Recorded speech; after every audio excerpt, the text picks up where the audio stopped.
பத்திரிகையாளர் சந்திப்பில் மூத்த தலைவர் முன்னாள் மாநிலங்களுடைய ஆளுநராக இருந்த தமிழிசை சவுந்தரராஜன் அக்கா அவர்களும், பாரதிய ஜனதா கட்சியினுடைய மூத்த தலைவர் அண்ணன் சக்கரவர்த்தி அவர்கள், அண்ணன் விபி துரைசாமி அவர்கள், அண்ணன் கரு நாகராஜ் அவர்கள் உள்ளிட்ட நம்ம அண்ணன் வெங்கடேஷ் அவர்கள், அண்ணன் ஏஎன்எஸ் பிரசாத் அவர்கள், பாரதிய ஜனதா கட்சியினுடைய வழக்கறிஞர் பிரிவினுடைய தலைவராக இருக்கக்கூடிய அண்ணன் குமரகுரு அவர்கள், நம்முடைய மாவட்டத்தினுடைய இந்த பகுதியினுடைய தலைவர்கள் எல்லோரும் இருக்கின்றார்கள்.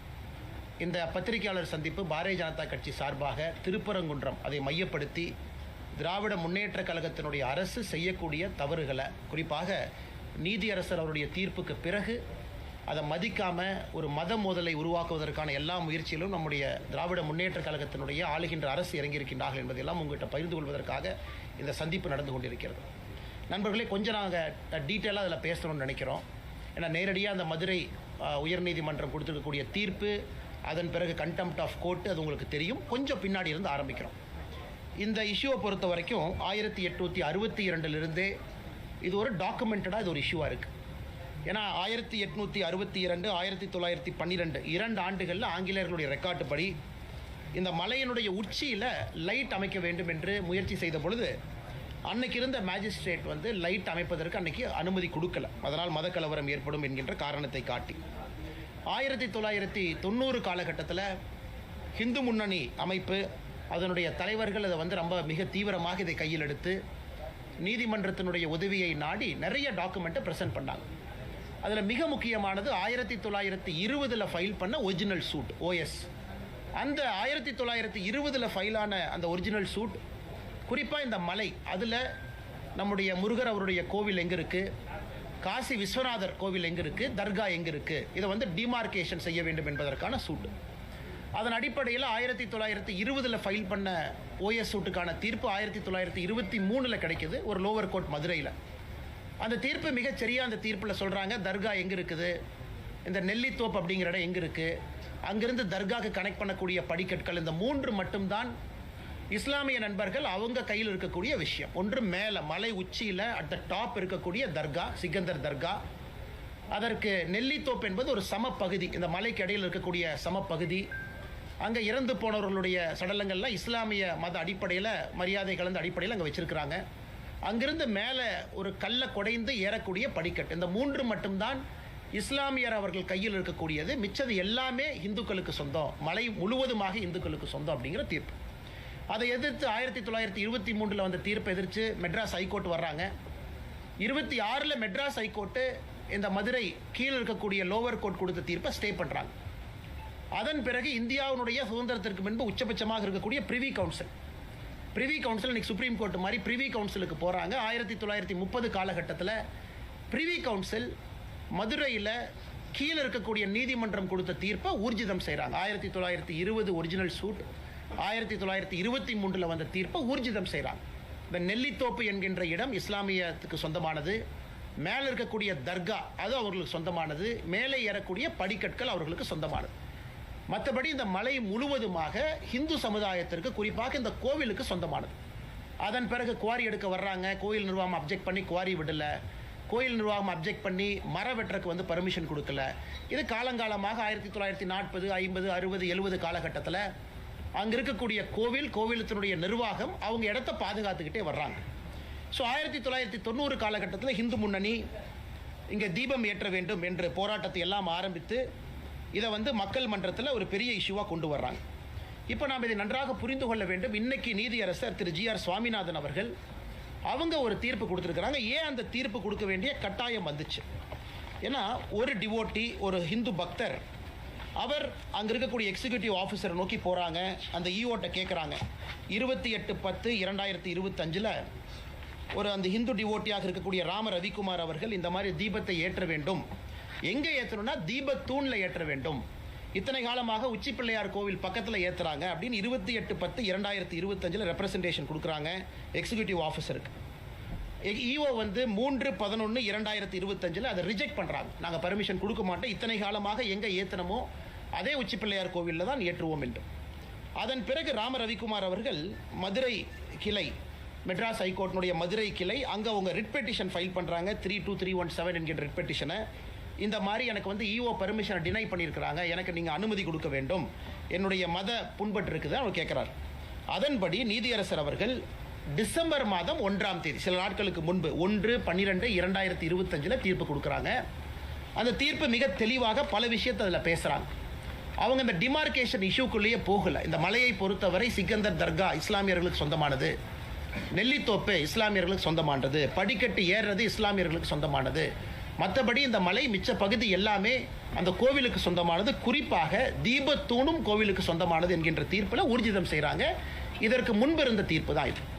அதன் பிறகு நீதியரசர் அவர்கள் 2 முக்கியமான கருத்துக்களை வைக்கிறாங்க. ஏன் வைக்கணும் அப்படின்னாங்க, தமிழகத்தினுடைய சட்டத்துறை அமைச்சர் திரு ரகுபதி அவர்கள் வேண்டுமென்றே பத்திரிகையாளர் நண்பர்கள் சந்திப்பில் வேண்டுமென்றே சில பொய்களை சொல்லியிருக்கின்றார்கள். அதாவது ஒரு சட்டத்துறை அமைச்சராக இருந்து சத்திய பிரமாணம் எடுத்து பணி செய்ய வேண்டிய ஒருவர் சில பொய்களை சொல்லியிருக்கிறாங்க. நீங்கள் நல்லா பாருங்கள். அதாவது மதுரை நீதியரசர் அவர்கள் தவறான ஒரு தீர்ப்பு கொடுத்துருக்குறாங்க அப்படிங்கிற வாதத்தை திரு ரகுபதி அவர்கள் வைக்கிறாங்க. என்ன வாதத்தை வைக்கிறாங்கன்னா, இதில் இருக்கக்கூடிய பிரச்சனை எல்லாம் 2014 முடிஞ்சிருச்சு. 2014 அந்த பிரச்சனை முடிஞ்சிருச்சு. அன்னைக்கே டிவிஷன் பெஞ்சு தீர்ப்பு கொடுத்துட்டாங்க. டிவிஷன் பெஞ்சினுடைய தீர்ப்பு படி உச்சி பிள்ளையார் கோவிலில் மட்டும்தான் நாம் தீபத்தை ஏற்றணும், மேலே போக வேண்டிய அவசியம் இல்லை. அதனால் நீதியரசர் அவர்கள் தன்னுடைய கடமையை சரியாக செய்யலை அப்படின்னு. இதை மாண்புமிகு நீதியரசர் அவர்கள் டிசம்பர் 1ஆம் தேதி கொடுத்த தீர்ப்பில் மிக முக்கியமாக இந்த பாயிண்ட்டை ஹைலைட் பண்ணி பேசியிருக்கிறார். அவர் எதுவும் மறுக்கலை. இந்த பாயிண்ட்டை ஹைலைட் பண்ணி பேசுகிறார். அதை மட்டும் ஆங்கிலத்தில் உங்களுக்கு படித்து காட்ட விரும்புகின்றோம். அதாவது 2014 போட்டிருக்கக்கூடிய ரிட் பெட்டிஷன் எதை ரகுபதி அவங்க கோட் பண்ணுறது, 2017 டிவிஷன் பெஞ்ச் ஆர்டர், இது இரண்டும் என்ன சொல்கிறாங்கன்னா, அதில் பெட்டிஷனர் என்ன கேட்குறாங்கன்னா, தீபத்தை மலையினுடைய உச்சபட்சமான உச்சியில் ஏற்ற வேண்டும் என்று கேட்கின்றாங்க. So the petitioner wanted the deepam to be lit at the hilltop. He further argued that lighting the lamp near Moksha Deepam is not in consonance with the scripture. The learned judge rightly rejected the request. அவர் 2014 தீர்ப்பை சரின்னு தான் சொல்றார். This was because the title over the hilltop has already been declared as vesting in the Muslim. மலையினுடைய உச்சி பகுதி top most part அது இஸ்லாமியர்களுக்கு சொந்தமானது என்கின்ற 1920 OS தீர்ப்பை இருக்கு. A settled issue cannot be reopened அப்படிங்கிறார். நான் இந்த இஷ்யூவை திரும்ப ரீஓபன் பண்ணல. ஆனால் இன்னைக்கு பெட்டிஷனரை முன்னாடி என்ன கேட்குறாங்க, தீபத்தூணில் இதை ஏற்ற வேண்டும் என்று கேட்கின்றார்கள். தீபத்தூண் என்பது மலையினுடைய உச்சியில் இல்லை. 2014 தீர்ப்பு, 2017 தீர்ப்பு என்பது மலை உச்சியிலே தீபத்தை ஏற்ற வேண்டும் என்கின்ற தீர்ப்பு. அதற்கு மாண்புமிகு நீதியரசர் அவர்கள் அந்த காலகட்டத்தில் கொடுக்கல. அது சரியான காரணம் தான். ஏன்னா இந்த நீதியரசர் சொல்றது அது மிக முக்கியமாக தர்காக்கு சொந்தம்னு அது ஊர்ஜிதம் ஆயிடுச்சு.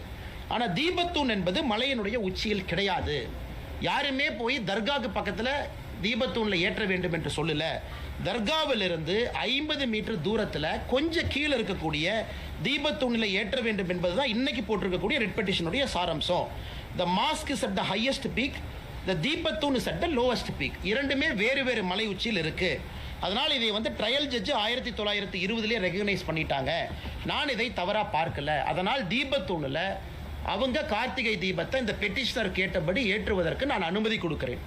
இதை சட்டத்துறை அமைச்சர் அவர்கள் திருச்சி பத்திரிகை நண்பர்கள் முன்னாடி 2014 2017 ரிட் பெட்டிஷனை கோட் பண்ணுறாங்க. அதே தவறு. அதை முதல்ல இந்த பத்திரிகை மன்றத்தில் நாங்கள் தெரியப்படுத்த விரும்புகின்றோம். அதன் பிறகு சட்டத்துறை அமைச்சர் திரு ரகுபதி அவர்கள் இத்தோடு நிற்கல, மறுபடியும் ஒரு பொய்யை சொல்றார். என்ன பொய்யை சொல்றாருன்னா, 1996 ஒரு தீர்ப்பு எங்களுக்கு சாதகமாக வந்திருக்கு, 2014 தீர்ப்பும் எங்களுக்கு சாதகமாக வந்திருக்கு, 17 சாதகமாக வந்திருக்கு, 1996 சாதகமாக வந்திருக்கு. 1996 தீர்ப்பு என்பது அந்த ஆண்டுக்காக கேட்கப்பட்டது. அப்போ நீதியரசர் சொல்றாங்க, 1994 உச்சி பிள்ளையார் கோயில் ஏத்துங்கன்னு சொன்னேன், 95 ஏத்துங்கன்னு சொன்னேன். இப்போ நீங்க 96 கேட்குறீங்க. எனக்கு 3 நாள் மட்டும்தான் இருக்கு. ஆனால் இந்த ஆண்டு நீங்க உச்சி பிள்ளையார் கோவிலில் ஏத்துங்க. அதே நேரத்தில் தேவஸ்தானமோ வேறு யாரோ வேறு இடத்துல ஏற்ற வேண்டும் என்றால் அதுக்கு ப்ரொசீஜரும் கொடுக்குறாங்க. தர்காலிருந்து 15 மீட்டர் தள்ளி ஏத்துங்க அப்படின்னு. ஸோ 1996 தீர்ப்பை பொறுத்தவரையும் குழப்பமில்லை, 2014 குழப்பமில்லை, 2017 குழப்பமில்லை. இந்த மூன்றும் வேறு வேறு விஷயத்தை எடுத்து இன்னைக்கு ரகுபதி அவர்கள் ஒரு பொய்யை சொல்லி பத்திரிகை நண்பர்கள்ட்ட இன்னைக்கு நீதியரசர் அவர்கள் தவறான தீர்ப்பை கொடுத்திருப்பதா சொல்றாங்க. இதை முதல்ல உங்களுக்கு கிளாரிஃபை பண்ணணும். அந்த மலையை பொறுத்தவரை தீபத்தூண் என்பது மலையினுடைய உச்சியில கிடையாது. மலையினுடைய உச்சியில தர்கா இருக்கு. அதை யாரும் கூட வேண்டும் என்று கேட்கல. அது வேறு. தீபத்தூண் என்பது அந்த 2 மலையில் இருக்கக்கூடிய அந்த சிறிய மலையினுடைய உச்சியில தீபத்தூண் இருக்கு. அதைத்தான் என்று கேட்டிருக்கின்றார்கள். அதற்கு நீதியரசர் அவர்கள் அனுமதி கொடுத்திருக்கிறாங்க. இதோட அவங்க நிக்கல. நீதியரசர் அவர்கள் அனுமதி கொடுத்தாங்க. எப்ப அனுமதி கொடுத்தாங்க? 1/12/2025 கொடுக்குறாங்க. ஸோ கார்த்திகை தீபம் 3ஆம் தேதி வருது. 2ஆம் தேதி கோவிலினுடைய ஈவோ ஒரு அப்பீல் போடுறார், ஒரு பேருக்கு ஒரு அப்பீல் போட்டு வைக்கிறார். இப்போ நியாயப்படி யாருக்காவது பிரச்சனை இருந்தால் தர்கா அவங்க அப்பீலுக்கு வந்திருக்கணும். இப்போ டிசம்பர் மாதம் 2ஆம் தேதி தர்கா அப்பீலுக்கு வர்றாங்கன்னா அது வேறு விஷயம். ஆனால் கோவில் சொத்தை பாதுகாக்க வேண்டிய ஈவோ அப்பீல் பண்ண வேண்டிய அவசியம் என்ன? அந்த கோவிலினுடைய எக்ஸிக்யூட்டிவ் ஆஃபீஸர் அந்த கோவிலினுடைய சொத்தை பாதுகாக்கணும். தீபத்தூண் என்பது கோவிலினுடைய சொத்து என்பது ஊர்ஜிதமாயிருச்சு 1920 வேறு வேறு காலகட்டத்தில். அப்படி இருக்கக்கூடிய ஈவோ அவர் எதுக்காக அப்பீல் போறாரு? இந்த நீதியை எதிர்த்து அப்பீலும் சரியா ஃபைல் பண்ணல. இதுல இருந்து தெளிவாக தெரிகிறது, அந்த எக்ஸிக்யூட்டிவ் ஆஃபீஸரை திராவிட முன்னேற்ற கழகத்தினுடைய அரசு தூண்டி விட்டு எக்ஸிக்யூட்டிவ் ஆஃபீஸர் அப்பீல் போக வைக்கிறாங்க. தர்கா இன்னைக்கு வந்திருக்கிறாங்க, வக்ஃப் போர்டும் தர்காவும் இன்னைக்கு வந்திருக்கிறாங்க, இதை எதிர்த்து அப்பீல் இன்னைக்கு வந்திருக்கிறாங்க. 2ஆம் தேதி ஈஓ அப்பீல் செய்ய வேண்டிய கட்டாயமே இல்லை. காரணம், ஈஓனுடைய முதல் கடமை கோவில் சொத்தையும் தீபத்தோனையும் ப்ரொடெக்ட் பண்ணும். அடுத்து 3ஆம் தேதி ஈஓ சொல்றாங்க, இல்ல நாங்க மலை உச்சியில ஏத்த மாட்டோம், தீபத்தூண் ஏத்த மாட்டோம் என்று சொல்லுகின்றார். அதற்கு இந்த petitioner Rama Ravikumar contempt of court வர்றாங்க. 5 மணிக்கு கண்டெம்ட் ஆஃப் கோர்ட் பெட்டிஷன் எடுக்கிறாங்க. கார்த்திகை தீபம் 6 மணிக்கு. அந்த பெட்டிஷன் வரும்போது தமிழ்நாடு அரசுடைய வழக்கறிஞர் சொல்றாங்க, இல்ல 6 மணி வரைக்கும் பொறுங்க, 5 மணிக்கு எடுக்கிறீங்க. நீதியரசர் அவர்கள் 5 மணிக்கு எடுத்த கண்டெம்ட் ஆஃப் கோர்ட்டை 6:05 வரைக்கும் தள்ளி வைக்கிறார். 6:05க்கும் தீபம் ஏற்றப்படவில்லை என்கின்ற ஒரே காரணத்தினால தான் நேரடியா பெட்டிஷனருக்கு சொல்றாங்க, நீங்க 10 பேரத்தோட மலை மேல ஏறலாம், உங்களுக்கு மதுரை உயர்நீதிமன்றத்தில் இருக்கக்கூடிய சிஐஎஸ்எஃப் பாதுகாப்பு இருக்கக்கூடிய சிஐஎஸ்எஃப் அதனுடைய கமாண்டன்ட் பாதுகாப்பு கொடுப்பாங்க. ஏன் சொல்றாங்க? 1ஆம் தேதி கொடுக்கப்பட்ட தீர்ப்பு நேரடியா கமிஷனருக்கு டைரக்ட் பண்றாங்க, போலீஸ் கமிஷனருக்கும் கலெக்டருக்கும். நீங்க இதை தீபத்தை ஏற்றுவதற்கு உறுதுணையா இருக்கணும். 1ஆம் தேதியும் கமிஷனர் நடவடிக்கை எடுக்கல, 2ஆம் தேதியும் கமிஷனர் நடவடிக்கை எடுக்கலனா மாநில அரசினுடைய காவல்துறை அதிகாரிகள் தன்னுடைய கடமையை சரியா செய்யல. அந்த கடமையை செய்யாத காரணத்தினால தான் இது ஜுடிஷியல் ஓவர் ரீச் கிடையாது. திரு GR சாமிநாதன் அவர்கள் 3ஆம் தேதி 6:05 கொடுக்கக்கூடிய தீர்ப்புல கண்டெம்ட் ஆஃப் கோர்ட் பெட்டிஷன்ல மாநில அரசு கடமையை செய்யல, காவல்துறை கடமையை செய்யல, கலெக்டர் கடமையை செய்யல, அதனால் சிஐஎஸ்எஃப் நான் அனுப்புறேன், கமாண்டன்ட் நீங்க கூட போங்க, அந்த 10 பேர் தீபம் ஏற்றுவதற்கு அனுமதி கொடுக்க வேண்டும் என்று சொல்லுகின்றார். இதில் எதுவும் தவறாக இல்லை. இதை எதிர்த்து மறுபடியும் அங்க இருக்கக்கூடிய இரண்டு நீதிபதிகள் இருக்கக்கூடிய அமர்வு டிவிஷன் பெஞ்சுக்கு போறாங்க. எப்ப போறாங்க? அடுத்த நாள் அப்பீல் போறாங்க. இந்த பிரச்சனை எல்லாம் 3ஆம் தேதி இரவு நடக்குது. 4ஆம் தேதி காலையில் அப்பீலுக்கு போறாங்க. இந்த நீதியரசர் சிஐஎஸ்எஃப் விட்டது தப்பு, எப்படி அவங்க சிஐஎஸ்எஃப் அனுமதி கொடுக்கலாம், சட்டம் ஒழுங்கு என்பது மாநில அரசுடைய கட்டுப்பாட்டில் மட்டும்தான் இருக்கணும், எப்படி மத்திய அரசுக்கும் மாநில அரசுக்கும் கலவரத்தை ஏற்படுத்த முயற்சிக்கின்றார் என்று நீதியரசரின் மீது இவங்க பெட்டிஷனை போட்டிருக்கிறாங்க கோர்ட்ல. அதற்கு அந்த 2 நீதியரசர்கள் திரு ஜெயச்சந்திரன் அவர்கள் திரு KK ராமகிருஷ்ணன் அவர்கள் சொல்றாங்க, இதுல எந்த தவறும் கிடையாது. 1ஆம் தேதி மாநில அரசுக்கு சொன்னாங்க, 1ஆம் தேதி காவல்துறை கமிஷனருக்கு சொன்னாங்க, 1ஆம் தேதி கலெக்டருக்கு சொன்னாங்க, யாருமே வேலை செய்யல. அதன் பிறகுதான் நீதியரசர் அவர்கள் 3ஆம் தேதி 6 மணிக்கு தீபம் ஏற்றப்படவில்லை என்கின்ற காரணத்திற்காக இந்த நீதியை கொடுத்திருக்கிறாங்க. அதனால சிஐஎஸ்எஃப் அனுப்ப வேண்டும் என்று அவர் சொல்லியது எந்த விதத்திலும் தவறல்ல. இது மிக முக்கியமானது. 3ஆம் தேதி ராம ரவிக்குமார் அவர்கள் அங்க இருக்கக்கூடிய நம்முடைய பாரதிய ஜனதா கட்சியினுடைய தலைவர்கள்லாம் போறாங்க தீபம் ஏற்றுவதற்கு உறுதுணையாக. அன்னைக்கு கலெக்டர் என்ன சொல்றாங்கன்னா, கமிஷனர் என்ன சொல்றாங்க, கலெக்டர் 144 சிஆர்பிசி 163 BNSS அந்த சட்டத்தின்படி போட்டிருக்கிறாங்க, அதனால் நீங்க யாருமே போகக்கூடாது அப்படின்னு காட்டுறாங்க. அதற்கு மரியாதை கொடுத்து சிஐஎஸ்எஃப் முன்னாடி போகல, அதற்கு மரியாதை கொடுத்து ராம ரவிக்குமார் உட்பட பெட்டிஷனர் யாரும் முன்னாடி போகல. 144 போட்டிருக்காங்க. இந்த 2 டிவிஷன் பெஞ்சில் நீதியரசர் அவர்கள் 4ஆம் தேதி 144 சிஆர்பிசி 163 BNSS போட்ட ஃபைலை வாங்கி படிக்கிறாங்க. அந்த ஃபைலில் என்ன இருக்குன்னு. அந்த ஃபைலில் இவங்க போட்ட 144 சிஆர்பிசியே ஒரு ஃப்ராட் என்பது ஊர்ஜிதமாயிருக்கு. ஏன்னா நீதியரசர் அவங்க கேட்குறாங்க, 144 சிஆர்பிசி எப்போ போட்டீங்க? 3ஆம் தேதி 6:05க்கு திரு சாமிநாதன் அவர்கள் சிஐஎஸ்எஃப் படையோடு மேலே செல்லலாம் என்று 6:05க்கு தீர்ப்பு கொடுக்குறாங்க. நீங்க 144 எப்போ போட்டீங்க? அதில் அந்த நீதியரசர் சொல்றாங்க, the file contains loose sheet of papers containing past history of dispute. The order has been promulgated with effect from 6 PM on 3/12. அதில் சொல்றாரு, thus it is very obvious section 163 BNSS order is passed prior to the judicial order or the records are manipulated after this court calls for original file. தவறு மீது மறுபடியும் ஒரு தவறு பண்றாங்க. அதாவது 6 மணியிலிருந்து 144 சிஆர்பிசி 163 BNSS போடுறேன்னு 6 மணியிலிருந்து அந்த ஃபைல் இருக்கு. அப்ப அந்த ஆர்டர் அவங்க 4 மணிக்கு போட்டிருக்கிறாங்க, ஆர்டர் 3 மணிக்கு போட்டிருக்கிறாங்க, ஆர்டர் 2 மணிக்கு போட்டிருக்காங்க, ஃபைல்ல இல்ல. ஆனா நிச்சயமாக நீதியரசர் தீர்ப்பு கொடுத்த பிறகு போடப்படவில்லை. 6-5க்கு திரு சாமிநாதன் அவர்கள் கொடுத்த, நீதியரசர் அவர்கள் கொடுத்த தீர்ப்புக்கு பிறகு 144 சிஆர்பிசி போடப்படவில்லை என்பது இந்த டிவிஷன் பெஞ்சில் இருக்கக்கூடிய 2 நீதியரசர் பெரிய வார்த்தையை பயன்படுத்துறாங்க. IAS IPS அதிகாரிகளுக்கு எதிராக the records are manipulated after the court calls for the original file. கோர்ட்ல வந்து ஒரிஜினல் ஃபைல் கொடுங்க என்று சொல்லிய பிறகு இந்த டாக்குமெண்ட்டை மேனிபுலேட் பண்ணி அரசு கொடுத்திருக்கிறாங்க. மறுபடியும் தவறு. அதன் பிறகு 4ஆம் தேதி நேற்று நம்முடைய பாரதிய ஜனதா கட்சியினுடைய மாநில தலைவர் திரு நயினார் நாகேந்திரன் அவர்கள், நம்முடைய மூத்த தலைவர் அண்ணன் ஹெச் ராஜாஜி அவர்கள் அவங்க மறுபடியும் போறாங்க. ஏன்னா இந்த 2 ஜட்ஜ் இருக்கக்கூடிய டிவிஷன் பெஞ்ச் அமர்வில் அப்பீல டிஸ்மிஸ் பண்ணதுக்கு அப்புறம் 144ம் டிஸ்மிஸ் ஆகுது. அதன் பிறகு நாங்கள் தீபத்தை ஏற்றுவோம் என்று போன பிறகு அதை இல்லீகலாக எந்தவித ஆர்டரும் இல்லாமல் தடுத்திருக்கிறாங்க. 144 நிலுவையில் இல்லை, அப்பீல் நிலுவையில் இல்லை, எங்கேயும் கூட நீதியரசர் திரு சாமிநாதன் அவங்க கொடுத்தது ஸ்டே இல்லை, எதுவுமே இல்லாதப்ப அங்க இருக்கக்கூடிய காவல்துறை அதிகாரிகள் தடுத்தது மட்டுமல்ல, மாநில தலைவர் அண்ணன் நயினார் நாகேந்திரன் அவர்கள் உட்பட, அண்ணன் ஹெச் ராஜா அவர்கள் உட்பட நம்முடைய தொண்டர்களை, தலைவர்களை கைது பண்ணியிருக்காங்க. Which is an illegal arrest. அதுக்கு எந்த விதமான ஆதாரமும் கிடையாது, எந்த விதமான டாக்குமெண்ட் இல்லை. இந்த அளவுக்கு ஒரு ஆளுகின்ற திராவிட முன்னேற்ற கழகத்தினுடைய அரசு ஒரு நீதியரசர் கொடுத்திருக்கக்கூடிய தீர்ப்புக்கு எதிராக டைரக்ஷன் கொடுத்ததுக்கு அப்புறம் பணி செய்ய வேண்டிய பப்ளிக் சர்வெண்ட், அதனால தான் commissioner of police is called public servant, collector is called public servant. Public சர்வெண்டாக இருக்கக்கூடிய 2 உயரதிகாரிகள் அவங்க அதை தடுத்து, அதன் பிறகு 4ஆம் தேதி நேற்று நடந்த கைது என்பது முழுவதும் இல்லீகல் கைதாக இதை மாற்றி 2 மதத்திற்கு இடையில மோதல் போக்கை கடைபிடித்திருக்கின்றார்கள். இது இன்னும் ஆச்சரியமா நீங்க பாத்தீங்கன்னா, திரு நீதியரசர் சுவாமிநாதன் அவங்க தீர்ப்புல இன்னும் பின்னாடி போறார். 2005 RDO ஆபீஸில் நடந்த பீஸ் கமிட்டி மீட்டிங் நடந்தது. அந்த பீஸ் கமிட்டி மீட்டிங்ல 2 நபர்களும் பங்கேற்றாங்க. அதாவது டிசம்பர் 1ஆம் தேதி 2005 RDO ஆபீஸில் திருப்பரங்குன்றம் கார்த்திகை தீபம் ஏற்றுவது சம்பந்தமாக சாயந்தரம் 6 மணிக்கு 13-12 நடக்குது. அதில் வந்து இஸ்லாமிய நண்பர்களும் இந்து சகோதரர்களும் பங்கேற்கிறாங்க. அதில் எங்களுக்கு தர்காலிருந்து 15 மீட்டர் தள்ளி நீங்க தீபத்தை ஏற்றிக்கொள்ளலாம் என்று இஸ்லாமிய நண்பர்கள் கையெழுத்து போட்ட டாக்குமெண்ட் இதில் இருக்கு.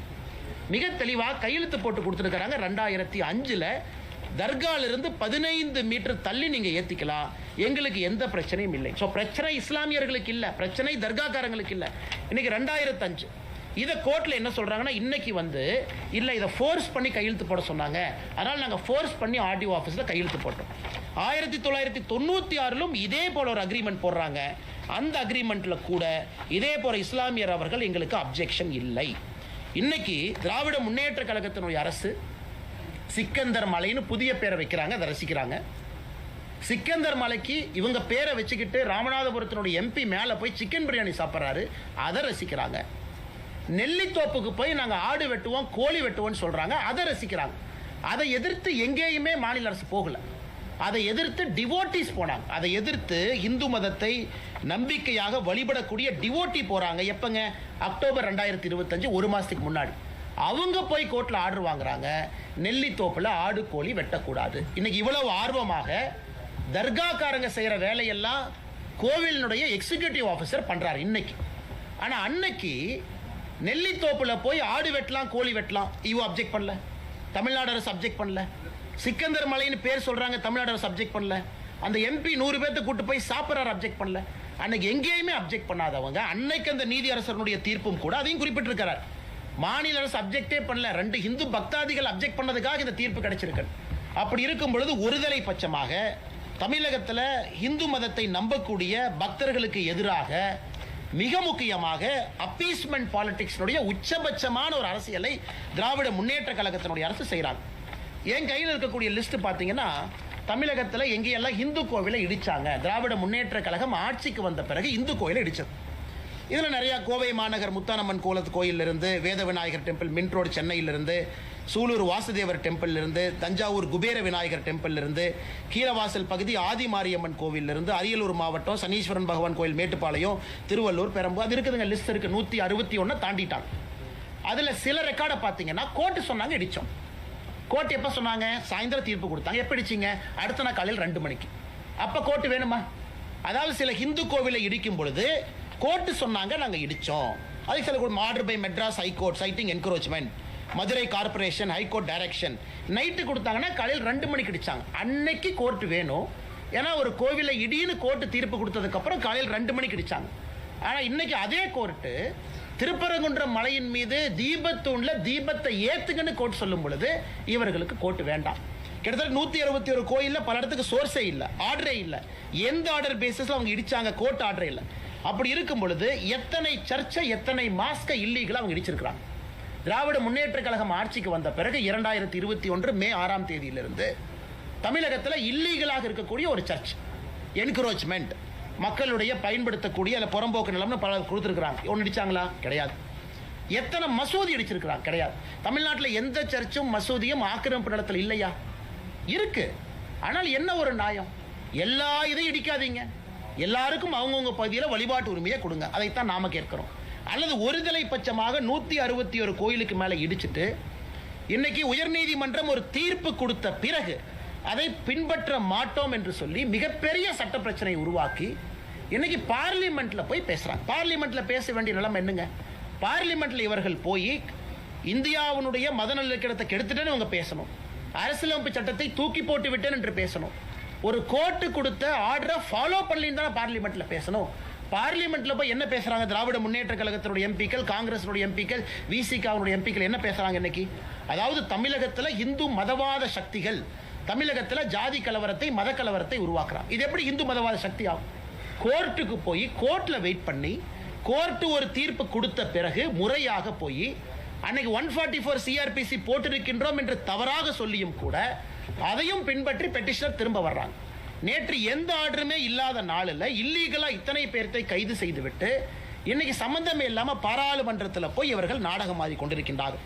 இதை இந்த பத்திரிகையாளர் சந்திப்பு மூலமாக தமிழக மக்களுக்கு எடுத்து சொல்லணும். எந்த அளவுக்கு அவங்க ஃப்ராடு பண்ணியிருக்கிறாங்க, எந்த அளவுக்கு பொய்ய சொல்லியிருக்கிறாங்க, எந்த அளவுக்கு ஒருதலை பட்சமாக நடந்திருக்கின்றார்கள், எந்த அளவுக்கு இதே கோயில் ஆடு வெட்டு கோழி வெட்டுன்னு சொன்னும் பொழுது பேசாம இருந்தவங்க இன்னைக்கு தீபத்தூண்ல தீபத்தை ஏற்று என்று சொல்லிய பிறகு இந்த டிராமா பண்றாங்க. சட்டத்தை பாதுகாக்க வேண்டிய சட்டத்துறை அமைச்சர் 2014-17 தீர்ப்பையும் 1996 தீர்ப்பையும் வேண்டும் என்றே திரித்து, அதுக்கும் இந்த கேஸுக்கும் சம்பந்தம் இல்லை, வேண்டும் என்றே திரித்து இதுல இந்து பெட்டிஷனர் யாரும் மலை உச்சியினுடைய தர்கா இந்துக்களுக்கு சொந்தம் என்று கேட்கவில்லை. That is a settled issue. அது 1920 செட்டில் ஆயிருச்சு. மலையினுடைய உச்சி தர்கா என்பது இஸ்லாமியர்களுக்கு சொந்தம்.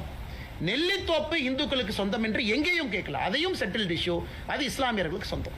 மேலே ஏற படிக்கட்டு இந்துக்களுக்கு சொந்தம் என்று கேட்கவில்லை, அதுவும் சொந்தம். ஆனா மலை உச்சியில் இல்லாம கீழே இருக்கக்கூடிய தீபத்தூணில் நாங்க கார்த்திகை தீபத்தன்று இதை ஏற்ற வேண்டும் என்று ஏத்த போறவங்களை 2 நாட்களாக அலக்கழிச்சு மதுரை மாநகரத்தையே அல்லோலப்படுத்தி அவ்வளவு காவல்துறையை அனுப்பி மக்களுடைய இயல்பு வாழ்க்கையெல்லாம் கேள்விக்குறிக்காக்கிவிட்டு முதலமைச்சர் அன்னைக்கு காலையில் ட்வீட் போடுறார். மதுரைக்கு என்ன தேவை? வளர்ச்சி அரசியலா ஆர் டேஷ் அரசியலா? நான் கேட்கின்றேன், இது ஒரு முதலமைச்சர் போடுற ட்வீட்டா? இது யாரோ சின்ன பசங்க போட்டால் ஏற்றுக்கலாம். மதுரைக்கு என்ன அரசியல் தேவை? வளர்ச்சி அரசியலா ஆர் டேஷ் அரசியலா? அந்த டேஷ்ங்கிறது என்ன? முதலமைச்சர் தன்னுடைய சமூக வலைதள பக்கத்தில் ஒரு டேஷ் என்கின்ற வார்த்தையை கேள்விக்குறியாக்கி விட்டுருக்காரு. டேஷ்னா என்ன? முதலமைச்சர் தானே சொல்லணும். fill in the blanks. நீங்கள் நானும் என்ன? இது முதலமைச்சருடைய ட்வீட். எந்த அளவுக்கு சிறுபிள்ளைத்தனமாக இவ்வளவு பிரச்சனையை செய்துவிட்டு முதலமைச்சர் அவர்கள் இதை போடுறாங்கன்னா உண்மையாலுமே இந்த முதலமைச்சர் அனைவருக்குமான முதலமைச்சரா? இந்துக்களுக்கான முதலமைச்சரா? இஸ்லாமியர்களுக்கான முதலமைச்சரா? கிறிஸ்தவர்களுக்கான முதலமைச்சரா? ஒரு நீதி நிலைப்பாடு ஒரு சட்டமன்றத்தில் ஒரு நீதிமன்றத்தில் சொல்லும் பொழுது முதல் கடமையாக செய்ய வேண்டிய பொறுப்பு சீஃப் மினிஸ்டருக்கு இருக்கு. அதையும் பின்பற்றல. சிஎஸ்எஃப் தமிழ்நாட்டில் அனுப்ப வேண்டிய நிலைமைக்கு தள்ளப்பட்டிருக்கிறோம்.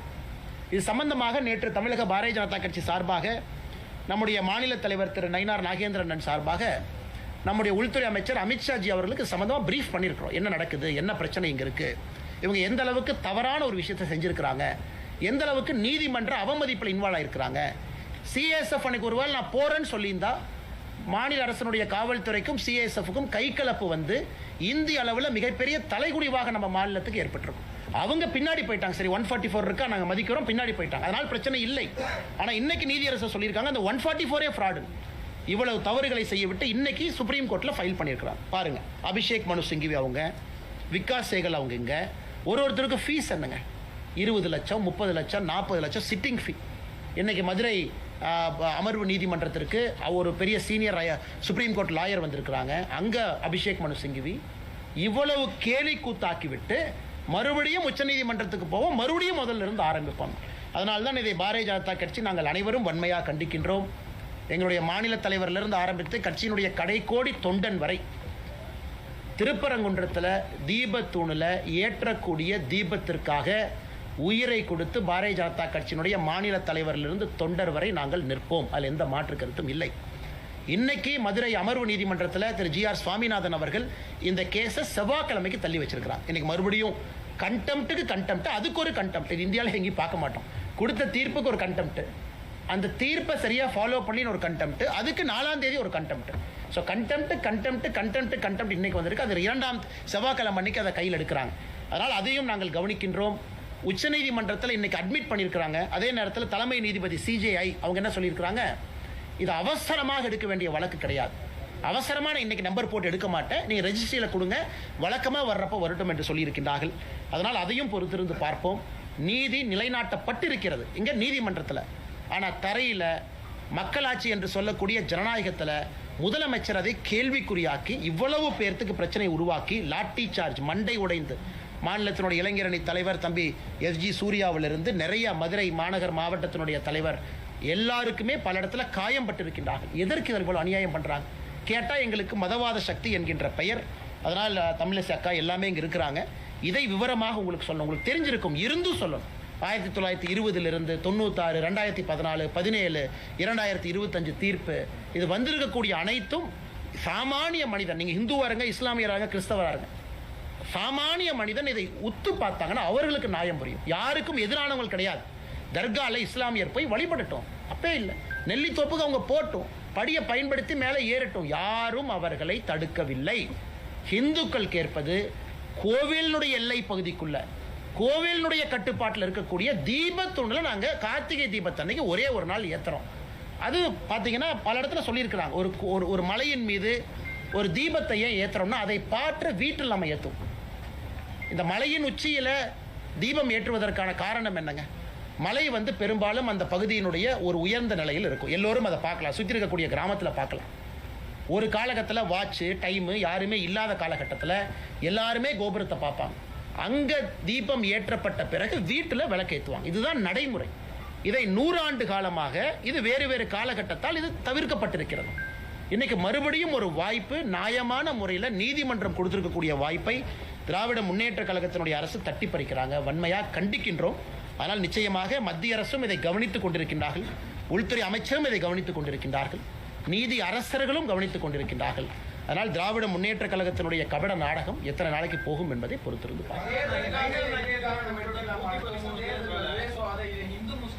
ஆனால் நீங்க பாருங்க, இதுல திரு ராம ரவிக்குமார் அவர்களும் மொத்தம் 6 பெட்டிஷனர். முதல் பெட்டிஷனர் ராம ரவிக்குமார், அவரோட 5 பேர்.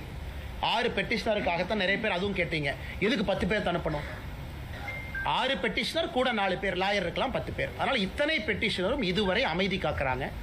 யாரும் இஸ்லாமிய சகோதரர்களுக்கு எதிராக ஒரு வார்த்தை தவறா பேசல, யாரும் தர்கா எங்களுக்கு சொந்தம் என்று கேட்கல, யாரும் நெல்லித்தோப்பை எங்களுக்கு சொந்தம் என்று கேட்கல. மிக அமைதியான முறையில் அறவழியில் லட்டி சார்ஜ் அடி வாங்கிக்கிட்டு எல்லாரும் நிற்கிறாங்க.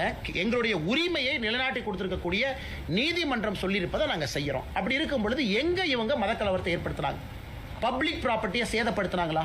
இத்தனை போலீஸை குவிக்கிறாங்க, ஆயிரக்கணக்கான போலீஸை மதுரையில் குவிக்கிறாங்க.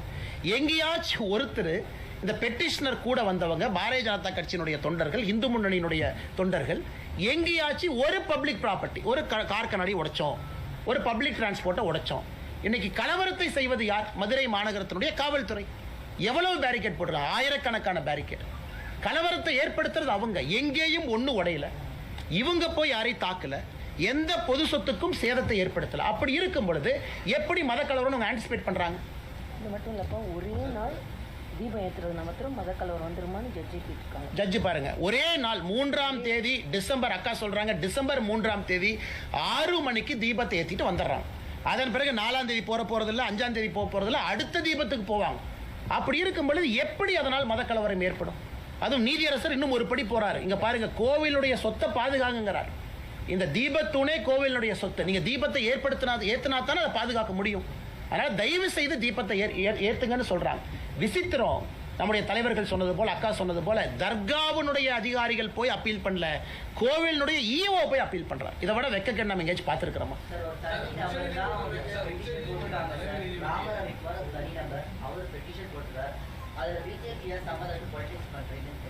சார், இது ராம ரவிக்குமார் ஒரு பெட்டிஷன் போட்டிருக்கிறாங்க. மொத்தம் 5 பெட்டிஷனர் இருக்காங்க சார். மொத்தம் 6 பேரோடைய பெட்டிஷனை தான் அந்த நீதியரசர் அவருடைய ரிட் பெட்டிஷனில் 6 பேர் தான் மொத்தமாக எடுத்துக்கிட்டாங்க. 5 பேர் வந்து ஏற்றணும், ஒருத்தர் ஏற்ற வேண்டாம், மொத்தம் 6 பேர். இப்போ அரசியல் கட்சியினுடைய அடிப்படை உரிமை, அடிப்படை கடமை மக்களுக்காக நிற்பது. நாங்கள் மக்கள் மனநிலையை பிரதிபலிக்கிறோம். மதுரை மாநகரத்தில் இருக்கக்கூடிய மக்கள் மனநிலையை பிரதிபலிக்கிறோம். அவர்களும் மக்கள் தான். நீதிமன்றம் ஒரு தீர்ப்பு கொடுக்குறாங்க, அதற்கு பாரதிய ஜனதா கட்சி ஆதரவாக இருக்கு. இது அப்போ அரசியல் கட்சி எதுக்கு நடத்தணுங்க? நீங்கள் ரகுபதி அவங்க கேட்குறாங்க, பாரதிய ஜனதா கட்சிக்கு இதுக்கும் சம்பந்தம்னா அரசியல் கட்சி எதுக்கு நடத்தணும்? மக்களுடைய மனநிலையை பிரதிபலிப்பதற்கு அரசியல் கட்சி இருக்கு, மக்களுக்காக அரசியல் கட்சி இருக்கு. நீதிமன்றம் சொல்லிய பிறகு அரசு தவறு செய்யும் பொழுது தட்டி கேட்பதற்காக அரசியல் கட்சி இருக்கு. அரசியல் கட்சியினுடைய அடிப்படை கடமை இது. அதனால தான் திரும்ப சகோதரர் கேட்கிறேன், நீங்க ரகுபதி அண்ணங்கிட்ட கேட்கணும், யாராவது பாரதிய ஜனதா கட்சியினுடைய தொண்டனோ தலைவனோ பொது சொத்துக்கு சேதத்தை ஏற்படுத்தினோமா அப்படின்னு அவர் கேட்கிற கேள்வி கரெக்ட். எங்கேயாவது நாங்க மத கலவரத்தை ஏற்படுத்தினோமா? எங்கேயுமே கிடையாது. மக்களுடைய மனநிலையை பிரதிபலித்து, இந்துக்களுடைய உணர்வை பிரதிபலித்து பாரதிய ஜனதா கட்சி களத்தில் பெட்டிஷனருக்காக, மக்களுக்காக போராடி கொண்டிருக்கின்றோம். அதே நேரத்தில் இந்த தீர்ப்பில் தெரியா சொல்றாங்க, பர்சன் ஆஃப் இன்ட்ரெஸ்ட். பெட்டிஷனர் மட்டும் பர்சன் ஆஃப் இன்ட்ரெஸ்ட் இல்லைங்க. ஹிந்து மதத்தை நம்பக்கூடிய எல்லோருமே பர்சன் ஆஃப் இன்ட்ரெஸ்ட் தான். ராம ரவிக்குமார் மட்டுமா? இல்லை. ராம ரவிக்குமார் சொல்றத நான் நம்புறேன் அப்படின்னா நானும் பர்சன் ஆஃப் இன்ட்ரெஸ்ட். அது தமிழ்நாடு என்டோமெண்ட் HRNCயில் அதுவும் இருக்கு. அதனால் ராம ரவிக்குமார் பெட்டிஷனாக இருக்கலாம், அதை நம்பக்கூடிய நானும் பர்சன் ஆஃப் இன்ட்ரெஸ்ட் என்பது பல தீர்ப்பில் சொல்லியிருக்கிறாங்க. அதனால் எல்லோருக்கும் ஆதரவாக நாங்கள் நின்று கொண்டிருக்கின்றோம் என்கின்ற கருத்தை பணிவாக உங்களுக்கு தெரிவித்துக் கொள்கிறேன்.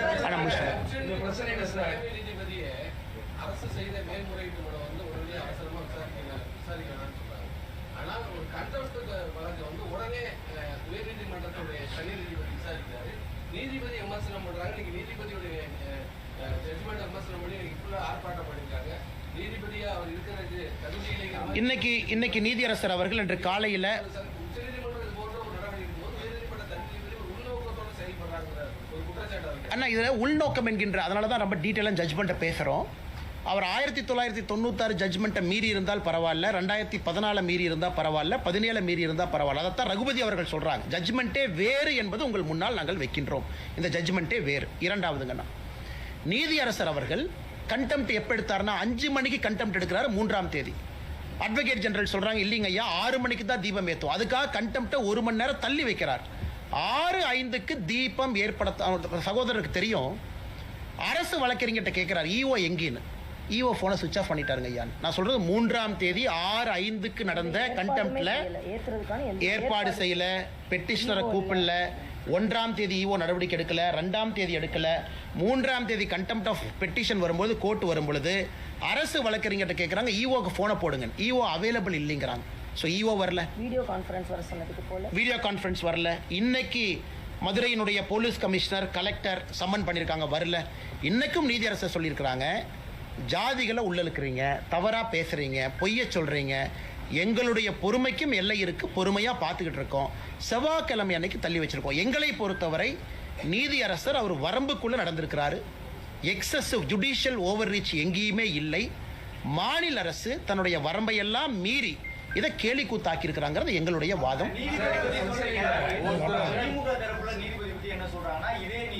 மதுரை அமர்வுல அந்த நீர் வழித்தடங்களை கண்காணிப்பதற்கான அமர்வுல நீதிபதியாக இருக்காரு. இன்றைக்காச்சும் ஒரு நாள் நீர் வழித்தடம் ஆக்கிரமிக்கப்பட்ட பொழுது இந்த CISF வீரர்களை அனுப்பி அவர் அந்த ஆக்கிரமிப்பை அகற்றியது உண்டா?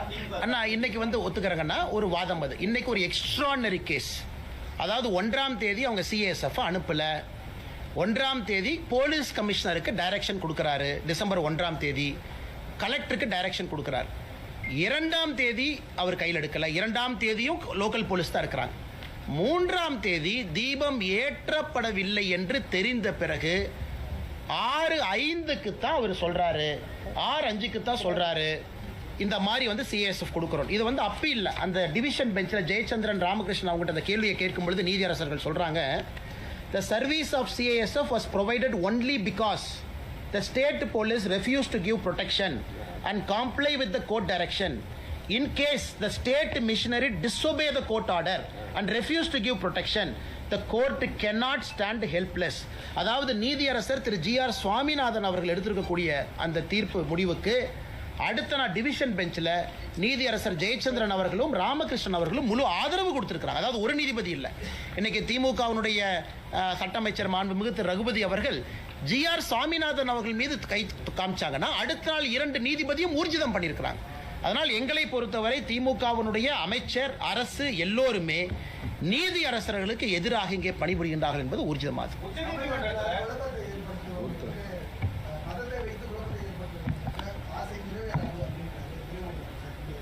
துரைமுருகன் ஐயாக்கு தெரியுமா எனக்கு தெரியலீங்க. துணை முதலமைச்சர் திரு உதயநிதி ஸ்டாலின் அவர்களுக்கு எஸ்ஐஆர்னு என்னன்னே தெரியல. பத்திரிகை நண்பர்கள் எஸ்ஐஆர் கேட்டதுக்கு புது விளக்கம் கொடுக்கிறார். இந்தியாவில் யாருமே எஸ்ஐஆருக்கு ஒரு துணை முதலமைச்சராக இருக்கிறவருக்கு எஸ்ஐஆர் விளக்கமே தவறு. அதனால் உண்மையாலுமே அவருக்கு இந்த கோர்ட் இஷ்யூ தெரியுமா, ஜட்ஜ்மெண்ட் தெரியுமா, தெரிஞ்சுதான் பேசுறாரா அப்படிங்கிறது மாண்புமிகு துணை முதலமைச்சரின் மீது எங்களுடைய குற்றச்சாட்டு. இரண்டாவது, மாண்புமிகு துணை முதலமைச்சர் அவர்கள் இன்னைக்கு புரிஞ்சுக்கணும், இவர் 1ஆம் தேதி சொன்னாங்க, 2ஆம் தேதி சொன்னாங்க, 3ஆம் தேதி சொன்னாங்க. அன்னைக்கு துணை முதலமைச்சர் எங்க போனாரு? அதாவது அவர்கள் ஆட்சியில் இருக்கக்கூடிய காவல்துறைக்கு டைரக்ஷன் கொடுத்திருக்கிறாங்க. பின்பற்ற வேண்டியது துணை முதலமைச்சருடைய பொறுப்பு. எதுவுமே செய்யல. இன்னைக்கு இந்த மாதிரி மதக்கலவரத்தை ஏற்படுது. திரும்ப திரும்ப நாங்க சொல்றோங்கன்னா, மதக்கலவரம் என்பது பொது சொத்துக்கு தீ வச்சாங்களா? இஸ்லாமிய நண்பர்களை யாராவது இங்க தவறா பேசினாங்களா? இஸ்லாமிய நண்பர்களுடைய சொத்தாக இருக்கக்கூடிய தர்கா இந்துக்களுக்கு சொந்தம் என்று எங்கேயும் சொன்னாங்களா? நெல்லித்தோப்பு கொடுங்கன்னு திரும்ப கேட்டாங்களா? எங்கேயுமே இல்லை. ஆனா இதே உதயநிதி ஸ்டாலின் அவர்கள் அந்த ஸ்கந்தர் மலையை சிக்கந்தர் மலை என்று சொல்லும் போது எங்க போனாரு? இதே உதயநிதி ஸ்டாலின் அவர்கள் ஆடு கோழி வெட்டுவோம் நெல்லித்தோப்பில் சொல்லும் போது எங்க போனாரு? இன்னைக்கு மட்டும் கிளம்பி வர்றாருன்னா உதயநிதி ஸ்டாலின் அவர்கள் எல்லோருக்குமான துணை முதலமைச்சரா இல்ல குறிப்பிட்ட சமுதாயத்திற்கான துணை முதலமைச்சராங்கிற கேள்வியை நாங்களும் கேட்போம்ல.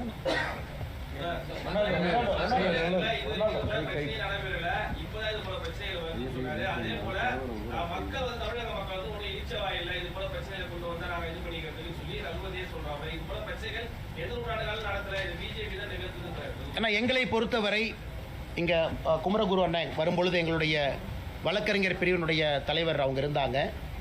அவங்க வழக்கறிஞர்கள்ட்ட பேசும்பொழுது மேலே வரும்பொழுது சொன்னாங்க, மாநில தலைவரோட அனுமதியை பெற்று பாரதிய ஜனதா கட்சி திரு சட்ட அமைச்சர் ரகுபதி அவர்கள் மீது கண்டெம்ட் ஆஃப் கோர்ட்டுக்கு போறோம் அப்படின்னு. காரணம், நீதி அரசரை பற்றி தவறா பேசியிருப்பது, ஜட்ஜ்மெண்ட்டை குழப்பி பேசியிருப்பது, நீதி அரசர்களுடைய மாண்பை ஒரு சட்டத்துறை அமைச்சரே அதை தவறாக வழிநடத்தியிருக்கிறார். அது வந்துடுறேன். ஸோ ரகுபதி அவங்க பிரஸ் மீட்டை பொறுத்த வரைக்கும் நேற்றைய பிரஸ் மீட்டே அது கண்டெம்ட் பிரஸ் மீட். அது ஏன்னா தவறான தகவலை சட்ட அமைச்சராக உங்கள் முன்னாடி சொல்லியிருக்கிறாங்க.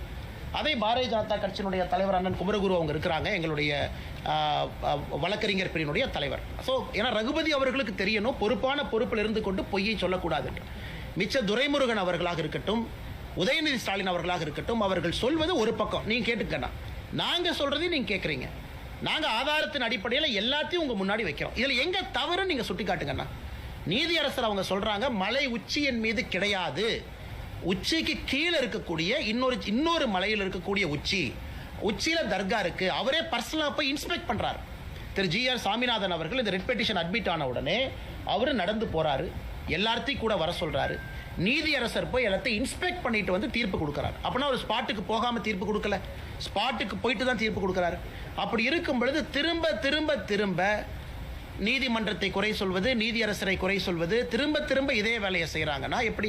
இப்பதான் பார்த்தோம், இந்தியாவில் முதல் முறையாக மாநில அரசு மெட்ராஸ் ஹைகோர்ட் கொலிஜியம் ரெக்கமெண்ட் பண்ண உடனே திருப்பி அனுப்பியிருக்கிறாங்க. அதையும் பார்த்து இந்தியாவில் எங்கேயுமே நடக்காத விஷயம். இன்னைக்கு தமிழ்நாட்டில் மாநில அரசு Madras high court collegium, Madras high court நீதியரசர்களாக யார் வர வேண்டும் என்கின்ற ரெக்கமெண்டேஷனை மாநில அரசு இந்திய அரசியல் வரலாற்றில் முதல்ல திருப்பி அனுப்பியிருக்காங்க. அப்ப என்ன, உங்களுக்கு பிடிச்ச ஜட்ஜு தான் வரணும், பிடிக்காத ஜட்ஜு வந்தால் கேள்வி கேட்பீங்க. நீங்க போடுற ஜட்ஜு தான் வரணும். நிறைய நீதியரசர்கள், நாங்க எந்த நீதியரசர்கள் மீது தவறா சொல்லல, இதற்கு முன்பு திமுக கட்சியில் இருந்தவங்க அப்பா இருந்தவங்க நாங்கள் ஏற்றுக்கிட்டோம். அது ஒரு ப்ராசஸ்ல வந்திருக்கிறாங்க, கொலிஜியத்தில் வந்திருக்கிறாங்க. மாநில அரசு ஏற்றுக்கிட்டாங்க, மத்திய அரசு ஏற்றுக்கிட்டாங்க, உச்சநீதிமன்றத்தினுடைய கொலிஜியம் ஏற்றுக்கிட்டாங்க. நாங்கள் எங்கேயுமே கேள்வி கேட்கலையே. ஆனால் முதல் முறையாக கேள்வி கேட்டு தெரியப்படுத்துறாங்கன்னா நீதிமன்றத்தின் மீது அவர்களுக்கு நம்பிக்கை இருக்கதா என்பதை திராவிட முன்னேற்ற கழகத்தினுடைய அரசு தெளிவுபடுத்தணும்.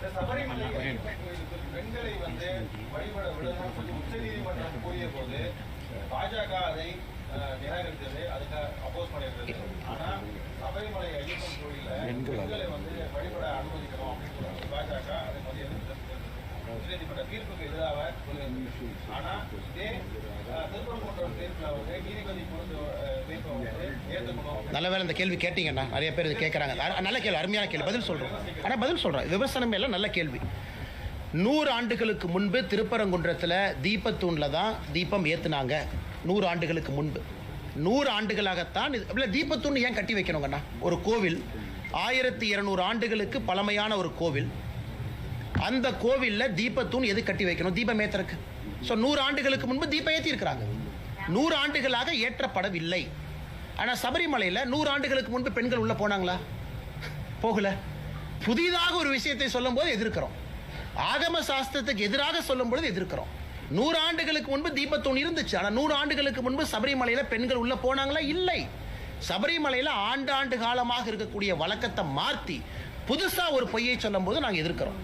அதே மாதிரி திருப்பரங்குன்றத்தில் ஆண்டாண்டு காலமாக இருந்த வழக்கத்தை 100 ஆண்டுகளாக செயல்படுத்தல, இன்னைக்கு செயல்படுத்த வேண்டும் என்று நீதிமன்றம் தீர்ப்பு கொடுக்கும் பொழுது அதற்கு அரணாக நாங்கள் நிற்கின்றோம். ஆனால் எங்கள் நிலைப்பாட்டில் சபரிமலையாக இருந்தாலும் திருப்பரங்குன்றம் இருந்தாலும் ஹிந்து மக்களுடைய உணர்வு, அவங்க என்ன நினைக்கிறாங்க, எது நியாயமோ, கோர்ட் என்ன சொல்லியிருக்கோ அதுலேயும் பார்த்தீங்கன்னா சரி, சபரிமலையில் எதற்காக கோர்ட் அப்பீல் நிறுத்தி வச்சாங்க?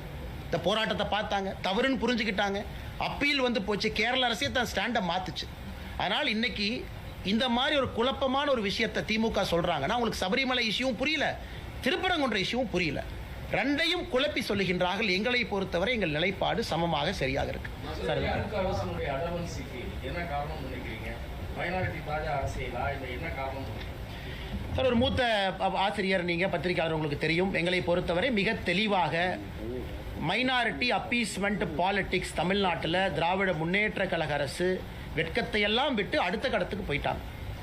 இன்னைக்கு நீதிபதிக்கு எதிராக அங்கே இருக்கக்கூடிய ஜமாத் மக்களை வர சொல்கிறாங்க, பேரணி போகணுங்கிறாங்க, போஸ்ட் அடித்து ஒட்டுறாங்க. அங்கே இருக்கக்கூடிய ஒரு ஜமாத் நீதிமன்றத்திற்கு முற்றுகை போராட்டம் கால் பண்ணியிருந்தாங்க 4ஆம் தேதி. யாராச்சும் கைது பண்ணாங்களா? ஒரு நபரை கைது பண்ணியிருக்கிறாங்களா? சொன்னவங்களை கைது பண்ணியிருக்காங்களா? எதுவுமே கிடையாது. ஆனால் சோஷியல் மீடியாவில் போஸ்ட் போட்டால் கைது. இதுலேருந்து என்ன சொல்லுது? இங்கே இருக்கக்கூடிய இந்துக்களுக்கு ஒரு நியாயம், இன்னொரு மதமாக இருந்தால் ஒரு நியாயம். மிக தெளிவு. நீதிபதி அவர்கள் ஒரு நீதிபதி இல்லை சார், ஜி.ஆர். சுவாமிநாதன் அவங்க கொடுக்குறாங்க, அதுக்கு மேலே டிவிஷன் பெஞ்ச் 2 நீதிபதி ஊர்ஜிதம் செய்கிறாங்க. அப்படி சொல்லியும் கூட கேட்க மாட்டேன் அப்படின்னு திராவிட முன்னேற்ற கழகம் நிற்கிறாங்கன்னா தாஜா மத அரசியல் கையில் எடுத்திருக்கிறாங்க. தேர்தலுக்கு மைனாரிட்டி வாக்குகளை அப்படியே லட்டு மாதிரி சிந்தாம செதறாம திமுக எடுக்க வேண்டும் என்று நினைக்கிறாங்க. இதை உண்மையை சொல்ல வேண்டும் என்றால் நிறைய இஸ்லாமிய நண்பர்களும் கிறிஸ்தவ நண்பர்களுமே அதை விரும்பல. தேவையில்லாம ஏன் தர்காவே வந்து பெட்டிஷன் இல்லைங்க சார், 3ஆம் தேதி தர்கா வரல, 4ஆம் தேதி தர்கா வரல, இன்னைக்கு தான் தர்கா வந்திருக்கிறாங்க.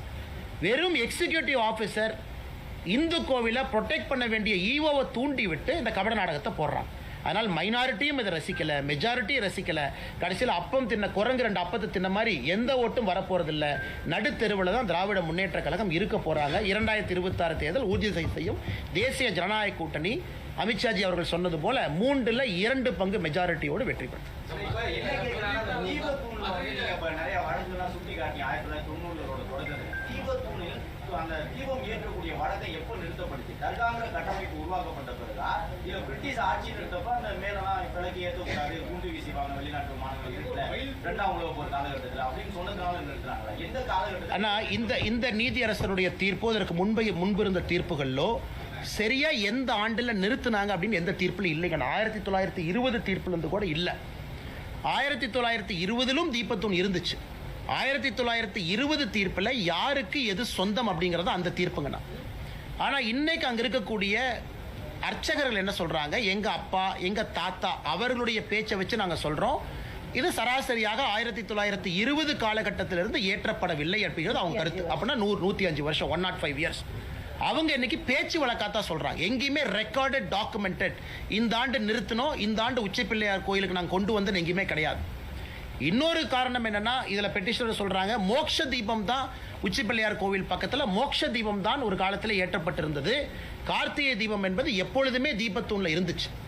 எப்போ அது நிறுத்தப்பட்டதோ மோட்ச தீபம் ஏற்றக்கூடிய இடத்துல தான் கார்த்திகை தீபம் ஒன்றா வருது. அதே ஆகம சாஸ்திரத்தின்படி தவறுங்கிறது ஒரு ஆர்குமெண்ட். அதனால் இன்னைக்கு தீர்ப்பு ஹிஸ்டாரிக்கல் ரெக்கார்ட்ஸ் எல்லாம் பார்த்து இதற்கு முன்பு இருந்த நடைமுறையை திரும்ப கொண்டு வந்திருக்கிறாங்க. அதனால் இன்னைக்கு மாநில அரசு அவங்க கையில் ரெக்கார்ட் இருக்குது, அவங்க கையில் என்டோமெண்ட் ரெக்கார்ட் இருக்குது, அவங்க கையில் ஈஓ இருக்கிறாங்க. ஈஓ வந்து 3ஆம் தேதி நான் 3ஆம் தேதி 2ஆம் தேதி ஃபைல் பண்ணது, 1ஆம் தேதி தீர்ப்பு வந்து 2ஆம் தேதி ஃபைல் பண்ணது பார்த்தீங்கன்னா ஒரே ஒரு பேஜை மட்டும்தான் ரெஜிஸ்ட்ரியில் ஃபைல் பண்ணுறாரு. அதையும் நீதிபதி சுட்டி காட்டுறாங்க. ஒப்புக்கு சப்பானியா ஈஓ வந்து ஒரு பேஜை ஃபைல் பண்ணிட்டு ஓடிட்டாரு. அதுவும் இன்அட்மிசிபிள். ஸோ ஈஓவை பொறுத்த வரைக்கும் 1ஆம் தேதி தீர்ப்பு கொடுத்தா 2ஆம் தேதி அப்ஜெக்ட் பண்ணும், போய் பேப்பர் கொடுத்து வந்துட்டார். எந்த வித சப்போர்ட்டிங் டாக்குமெண்ட் இல்லை. அப்படி தான் இன்னைக்கு ஈஓ இருக்கிறாங்க. அதனால் திரும்பவும் நாங்கள் பத்திரிகை நண்பர்களுக்கு வலியுறுத்துகின்றோம். நீங்கள் பார்க்குறீங்க, நீங்கள் கிரவுண்டில் இருக்கிறீங்க, நீங்கள் கிரவுண்டில் போய் பார்ப்பீங்க. இது மத கலவரத்தை ஏற்படுத்துவதற்கான முயற்சி இல்லை. கடந்த 5 நாட்களாக யாராவது இஸ்லாமியருக்கு எதிராக பேசுகிறாங்களா? இல்லை. பொது சொத்தை சேதப்படுத்தினாங்களா? இல்லை. காவல்துறை தவறான ஒரு விஷயத்தை சொல்லும் பொழுது கூட ஒபே பண்ணாங்களா? ஆமாம். 144 சிஆர்பிசியே பொய், அதை ஏற்றுக்கிட்டு திரும்பி வந்தாங்களா? உண்மை. நேற்று மாநில தலைவர் நயினார் நாகேந்திரன் அண்ணன், ராஜா அண்ணன், நம்ம தொண்டர்களை கைது பண்றதற்கு காவல்துறைக்கு அனுமதி இருக்கா? இல்லை. ஏன்னா நேற்று 144 இல்லை. இத்தனையும் பொறுத்து கொண்டிருக்கின்றோம். ஆனா திமுக எங்களை பார்த்து நாங்க தவறு செய்யறோம்னு சொல்றது எப்படி பொறுத்துக்க முடியுங்க?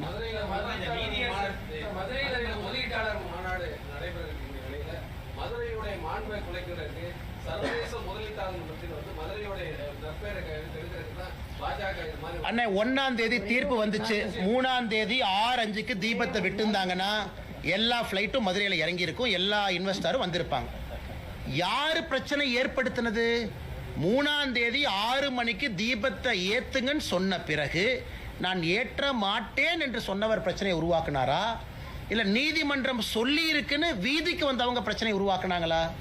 ஸோ எல்லோருக்குமே தெளிவா தெரியும், நீதிமன்றம் சொன்னதை கேட்க மாட்டோம் என்று சொன்ன திராவிட முன்னேற்ற கழகம் தான் பிரச்சனை உருவாக்குனாங்க. அது மட்டும் இல்லைங்கண்ணா, திராவிட முன்னேற்ற கழகத்துக்கு மதுரை இன்வெஸ்டர் சமிட்டுக்கு யாரும் வரமாட்டோம் என்று சொல்லியிருப்பாங்க போல.